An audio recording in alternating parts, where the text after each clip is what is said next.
Welcome to Winning with Annalee. I'm your host, Leonard, president of Mainstay Financial Group on the corner of Cervantes and Perry. As you know, we're always here to educate you. That's the biggest thing. You know, as long as you're educated, you then become enlightened, and then you're empowered to make correct decisions. This is a very important time for a lot of the clients that we serve who are approaching 65, past age 65. We're getting into open enrollment for Medicare. That section opens October 15th and it will end December the 7th. So you're not given a whole lot of time to make decisions. If you're like most people I talk to, as you get near that age, it's like this wheelbarrow of information comes to your door, and this book says this is the best, that one says this is the best, this one explains something one way, another one explains it the other way, and you look at it and you say, I'm more confused than I was before. So there was a recent survey done concerning Medicare, and more than half of pre-retirees said that Medicare was confusing, it was totally baffling. 2 out of 3 couldn't identify what part of Medicare covers hospital care. 3 and 4 don't know what covers doctor visits, and less than 1 out of 10 understood the benefits of Medicare Part C, which we call Medicare Advantage. So with all that in mind, I invited to come in with me today Dr. Joan Connell, who's my business partner, and Joan is in our business the Medicare and long-term care specialist. To me, that's how important this segment is. It's become so different from when I very first started in this industry. You need somebody who is totally dedicated to that and who totally understands it. So, Joan, thank you for taking time coming in today. Thank you, Annalee, for having me come today. You know, this is my passion, Medicare. I know, you love this stuff. I tell people that's my passion, and they look at me like I have 3 heads. Yeah, well, I look at you like that a lot. But I know. You know. So let's talk about Medicare, because I think people get very, very confused. I hear the terms Medicare, Medicaid used interchangeably. What is Medicare? Medicare, very simply, is health insurance. It's government health insurance, okay, for people who are 65 and over, all right, or for certain people under the age of 65 who have certain disabilities. We don't need to go into that at this point, but our primary focus right now are people turning 65 or those of us over 65. Already over 65. So you said it is a medical insurance. It's a health insurance, and it covers us for hospitalization, and doctors and outpatient kinds of things, all those things that affect us as we age, and certainly when we're younger too. But it's health insurance, but the kind of health insurance that's special for those of us who turn 65 and over. Primarily, yes. Okay. So you said basically we sign up right at 65. So let's say someone is just turning 65. When do they go and sign up? Well, the thing I tell people is you really need to start thinking about your transition to Medicare when you're about 64 and a half, all right? And even maybe a little sooner, because it's part of a total financial plan, as you well know. Yes, I know. You know, we'll talk about that in a little bit. But when people want to sign up for Medicare, they generally sign up the 3 months before the month of their 65th birthday. Okay. 3 months before they turn 65, yes, they can sign up. Yes, yeah. Okay. Now, if somebody's born on the 1st of the month, they actually sign up 3 months before the month of their 65th birthday. Okay. All right. It's a little bit different for that. 3 months before birthday. Yeah. Okay. But anyway, and you know, one of the things people get confused about is they say, well, I'm signing up for Medicaid.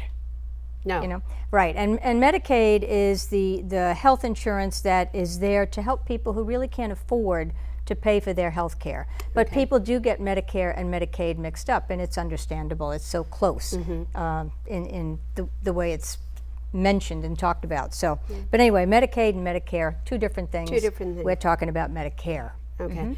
And I personally kind of think of Medicare as the replacement to the health insurance I paid for on my own.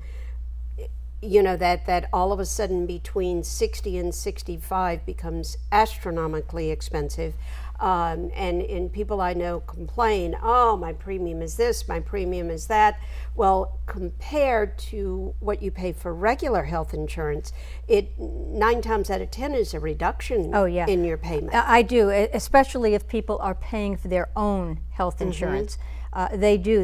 At 65, they're relieved to go on Medicare because when we put the plan together, yes, it generally is less expensive with Medicare than being on private pay for health insurance under the age of 65.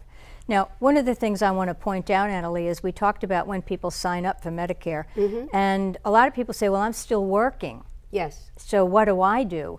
And the answer there is that most people, if you're working and you have group health insurance and your health insurance covers a group of more than 20 people, 20 or more, you generally, and you're going to continue to work, you generally are better off staying with your group health plan than going full Medicare. And that's kind of that's a very individual decision that people have to make. I was going to say, don't you think that's something before people make that decision, they should come in and sit down and talk with you and let you run numbers for them to see which is better. Don't take it as a pat statement that if you run a group plan, stay on it. Come in, let Joan run numbers for you, and then we can tell you, yes, it's better to stay where you are, or here's the Medicare plan that suits you the best. And I think it's very important for all of you to understand that Joan works the way I do. If we don't have what's best for you, she's going to tell you where to go and get what is best for you. Or if your group plan is better than we're going to tell you to the stay alternative, there. We're going to tell you to stay there. But a lot of people sometimes don't know how to make that analysis or make that decision, and that's the thing that we can help them with. That we can and help. To me, that's a very important piece of what we do. Sure. Because we don't try to convince people, oh, give up your group and do this. No, absolutely not. In many cases, I say to people, oh, you're better off staying with your group. Better off. Most especially, one of the situations that happens is people will come, they're turning 65, and they have a spouse who might be 64. And didn't you just mention how expensive health insurance is for people under the age of 65? In many cases, and again, it's an individual thing, but that's something we look at. Are you better, first of all, to stay working for one more year so your spouse has your group coverage with you? Yes. Or is there retiree coverage that you could have and carry your spouse until they're 65 and then make another decision then? So there's so many pieces to this that... Well, it's like everything we do, Joan. I mean, you can't say pat to everybody. Exactly. This is better for you, that's better for you. Everything is an individual situation, and you deserve to be treated that way. And, you know, we've always held to the thought pattern that being an independent allows us so many more advantages because we can be objective in looking and saying, well, you know, if you do this, this is going to be better, but wow, if you do this, that gives you a much better choice. If we can, let's go back to enrollment a minute. We talked about the idea of when I first turned 65, you know, the 3 months before, but aren't there, you've got a general enrollment, an open enrollment, a special enrollment. Now I'm confused. And understandable. All right, I'm not going to deal really with general enrollment or special enrollment. That affects people in certain situations. Okay. Let's really talk about the initial enrollment, which is when you first become eligible for Medicare at 65. And by the way, that's another thing that confuses people, Annalee, because it used to be that people became eligible for Social Security and Medicare at 65, full benefits for so they coincided. Some people will say to me, well, I don't have to sign up for Medicare till I'm 66 when I become eligible for full benefits for Medicare. Well, obviously that's not true, because Medicare has always stayed at the age of 65, whereas you can delay your enrollment into Social Security until any time what, up till 70? Up to 70, Yeah. basically, and that again all depends on a person's financial status. Exactly. 66 is term full retirement age, 70 is your maximum amount that you'll get. So depending on what you need, depends on which one you're going to take. Exactly. So, I've heard people say, and I know it's incorrect, but I think we need to talk about it, because, oh yeah, I'm going on Medicare, that's free. Well, and that's always, it's a shock to people. Sure. It is a shock to people, except for the people who have been paying very high premiums if they had their own health insurance between 60 and 65 especially, okay? Those people are happy. Other people, they do think that, oh my goodness, well, I thought Medicare was going to be free. And it's true, Medicare Part A, which covers us for hospital and rehab type facilities, that is free. Because why? We've paid into the system through payroll deduction. Well, it's not free, it's prepaid. Well, yes, it's prepaid. It's prepaid It's because prepaid. they've been taking that out of your paycheck, comes under the FICA section. That's part of what they take out of your paycheck every single time you get paid. So it's like you have prepaid a premium, but yet again, when you look at the cost of the supplements and everything, it's very low compared to what you would have. If you. And of course, Medicare Part A, you kind of prepaid it like you said. Yes.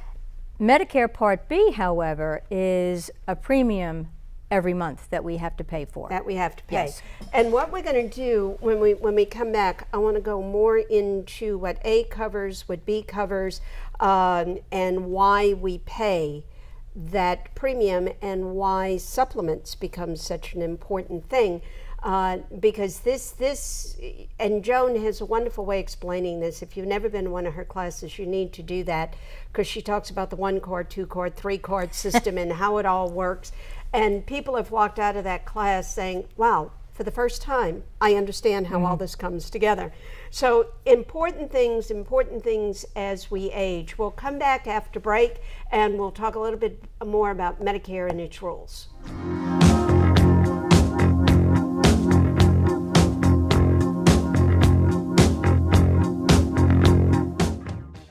So, I'm kind of new here, but I've noticed a trend. My human does this funny thing where she goes around and gets all my toys, and then she hides them in that basket by the door.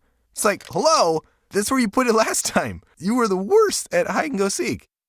Mainstay Financial Group offers advocacy and personal financial guidance in a caring environment. That's the heart of our practice. At Mainstay, we're dedicated to exemplary service and a caring relationship with our client, not with a number. Plan for the future now with Mainstay Financial Services. When you're finished with your food or beverage cartons, toss it in the recycling bin. Because every carton is recyclable and can be turned into useful paper products. Put your carton in the bin with your other recyclables and let them start a new life. When the contents are gone, let the carton live on. Recycle your cartons.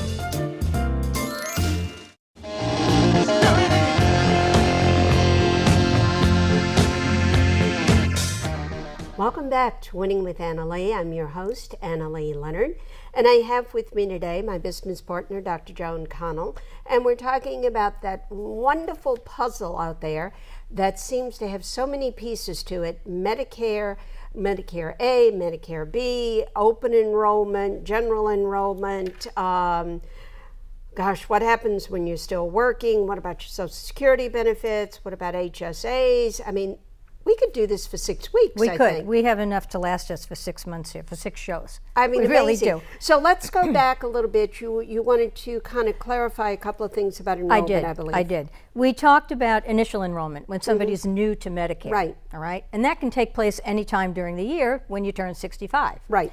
Open enrollment is where we are right now, and that is from October 15th to December 7th. And that's when people who are already on Medicare can make changes to the way they have set up their Medicare benefits. Okay.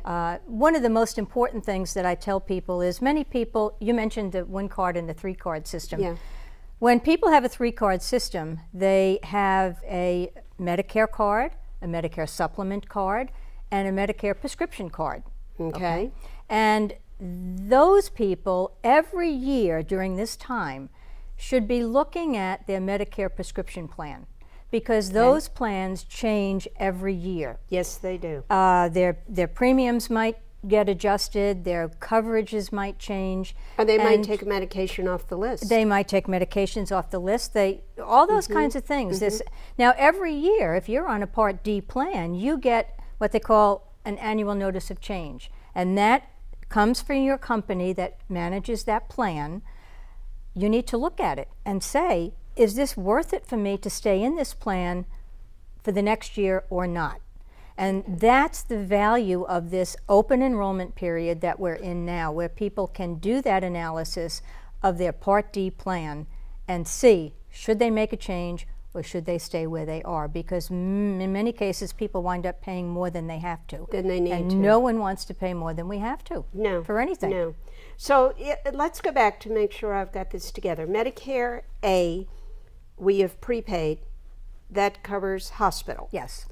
B covers doctors, outpatient, and that NA, both if you don't get a supplement, has money, they have money you got to pay out of pocket if you don't have the supplement. That's exactly right, because with each of those, A and B, there are what we call coinsurance amounts and deductibles. Okay. So people need to be aware of what those costs are and not leave themselves exposed to that out-of-pocket cost. And that's why people get a supplement, or otherwise known as Medigap policy, to pick up those amounts that Medicare doesn't cover. Gotcha. Well, you know, it's amazing because when I very first started in this business, which now I feel like it's 100 years ago, but when I first started in this business, Medicare was so simple. I went out with one sheet of paper and I had the different plans across, and we talk about which plan fit the client the best. And then I would go and find which company gave them the best premium for that particular plan. But now you've got so many other variables in there now that they've added prescription coverage in. I know that was supposed to simplify. I haven't seen the simplification yet. So you've got to have, if you want to protect your assets, you have to have that supplement, and then part of the Part B deductible, part of the Part B, there's a premium that comes out of your Social Security, isn't there? Yes, that's, we said Medicare Part A, you prepay, but Medicare Part B, we pay every month. Gotcha. It comes out of our, if we're on Social Security, it comes out of your Social Security check. Okay. If you have delayed Social Security and you have to pay the premium, the government bills you. Okay, but one way or the other you pay for it. Yes. So A, we've prepaid. B, they take out of Social Security or they bill us. And then the prescription supplements. The prescription plans, also from private insurance companies like Medicare supplements are, and in most cases, those premiums can also come out of your Social Security check. That's what the vast majority of people do, if they're on Social Security. If they're on Social Security. So if you're still working, you get a bill. You get a bill. And by the way, Annalee, let me just clarify one other thing that is really important for all of you out there. If you are turning 65 and you are not on Social Security, not getting your benefits, you've delayed, you must be proactive and sign yourself up for Medicare during that 3-month period before you turn 65. A lot of people miss that, and right now there's an initiative in Washington saying that they want the government to notify all of us who are turning 65, if you're not getting Social Security, that you have to do this, because if you don't enroll in Medicare on time, then, remember we talked about general enrollment before? Well, sometimes if you miss that special window, you can only sign up during another certain period of time. Plus you will have a penalty for not signing up on time. So all of that is really, really critical in making that proactive choice to enroll in Medicare, whether you're working or not, okay? Because if you're working, you still want to get Medicare Part A. It doesn't cost anything. Well, it's prepaid. You're not paying anything. Don't say it doesn't cost. It's you might not need Medicare Part B because your group plan is going to cover that in most cases. But I always tell people, talk to your benefits administrator in your human resources department to find out, if you're turning 65, how does my group plan work with Medicare while I'm still working? And that's a very important thing. And if you got questions on that, call us. Absolutely. 437-3127. Talk to Joan. She'll answer your questions. We're not going to charge you for that because you got to know what you're going to do. So let's step back a minute. A lot of people, when they are working, have straight insurance plans that have a very high deductible and then have what we call an HSA, a health savings account. We put a lot of money into those. Some people, if you don't get sick, that builds up, you get some interest on it. So now the person hits 65, they go on Medicare.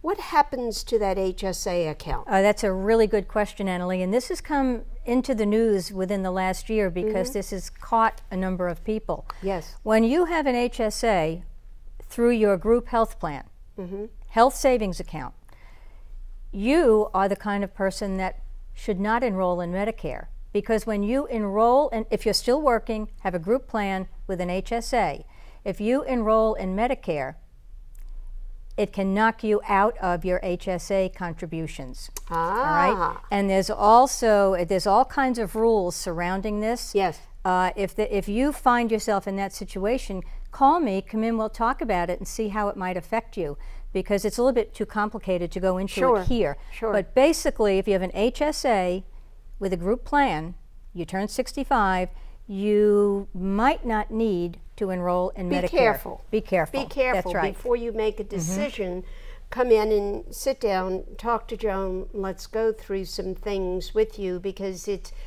just like, when do you sign up for Social Security? There's no yes, no answer. When you're doing your financial plan, you need to put these premiums in as part of cost. You need to project that as what you're going to have as part of your monthly expenses.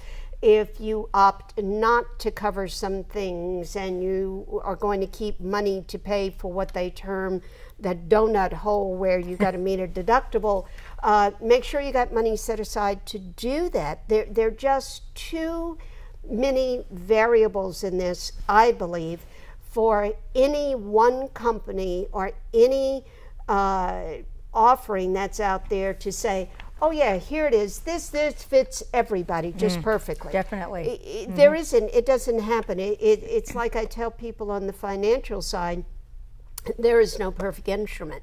That's Disney. That's right. It's fantasy land. Right. You do the best that you can. So what about, let's cover one more thing because we're running out of time.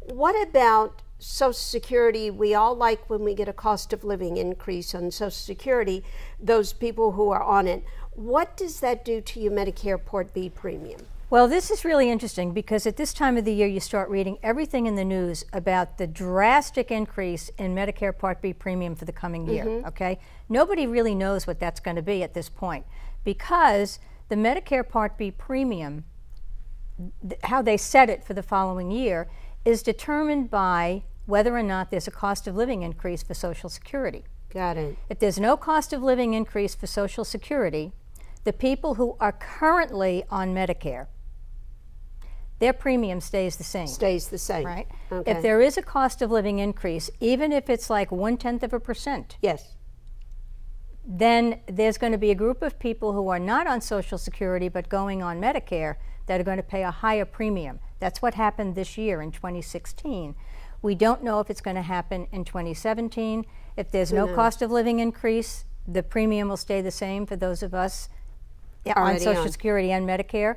But anybody who's new to Medicare, we're waiting to hear for 2017 what that premium will be. Right. And we all know, you know, prior to 2008, our cost of living increases on Social Security averaged out a little bit more than 3%, close to 4%.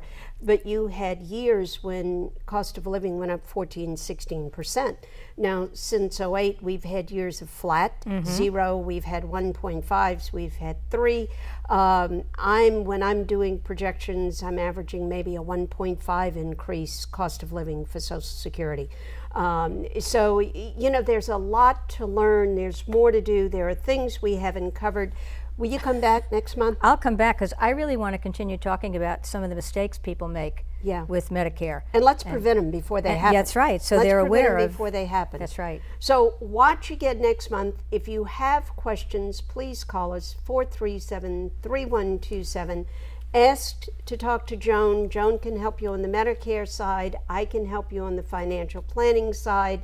And of course, we have the rest of our team through the Escarosa Senior Alliance. We certainly are here to help you and to bring you to the people that will help make your retirement the most successful. Give us a call, 437-3127. Won't cost you anything. Come see us here in the Pensacola office. Go and see us in the Mobile office. In the meantime, you have a question, please give us a call.